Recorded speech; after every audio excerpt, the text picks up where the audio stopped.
আন্দোলন সংগ্রামের সাথে শাহবাগের নাম যেন ওতপ্রোতভাবে জড়িয়ে আছে। যে কোনো আন্দোলনের কথা উঠলেই শুরুতেই মাথায় আসে শাহবাগের কথা।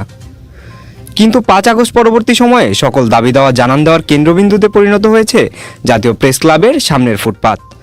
প্রতিদিন সারা দেশ থেকে আসা প্রায় 8 থেকে 10টার মতন সংগঠন জড়ো হয়ে থাকে প্রেস ক্লাবের সামনের সড়কে।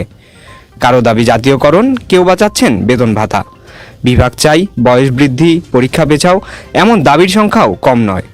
অবস্থান কর্মসূচি থেকে শুরু করে সচিবালয় ঘেরাও বা যমুনা অভিমুখী যা পদযাত্রার হুঁশিয়ারি সবকিছু চলতে থাকে এখানে।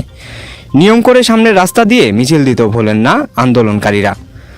কর্মসূচি যাই হোক না কেন, মাইকের সংখ্যারও যেন কোনো কমতি থাকে না। কার চেয়ে কে বেশি মাইক লাগাবে এই প্রতিযোগিতাও যেন চলতে থাকে এখানে। মাইকের আওয়াজের প্রতিযোগিতায় কার দাবি কি, কে কি চাচ্ছেন সবই যেন বোঝা দেয়। দাবি বোঝা না গেলেও ভোগান্তি পোহাতে হচ্ছে এই পথে চলাচল করা সাধারণ মানুষের। রাস্তায় সৃষ্টি হচ্ছে তীব্র জ্যামের। দীর্ঘ জ্যামে ভোগান্তিতে পড়তে হচ্ছে যাত্রীদের। প্রতিনিয়ত এমন কর্মকাণ্ডের ফলে এখানকার দোকানিদের সহ্য করতে হচ্ছে ভোগান্তির চরম সীমা। দাবির যৌক্তিকতা মানা বা যাচাই বাছাই করার জন্য রয়েছে সংশ্লিষ্ট মন্ত্রণালয়, কিন্তু সাধারণ মানুষের ভোগান্তি দেখার কি কেউ নেই? Khalid Robin, entrepreneur news.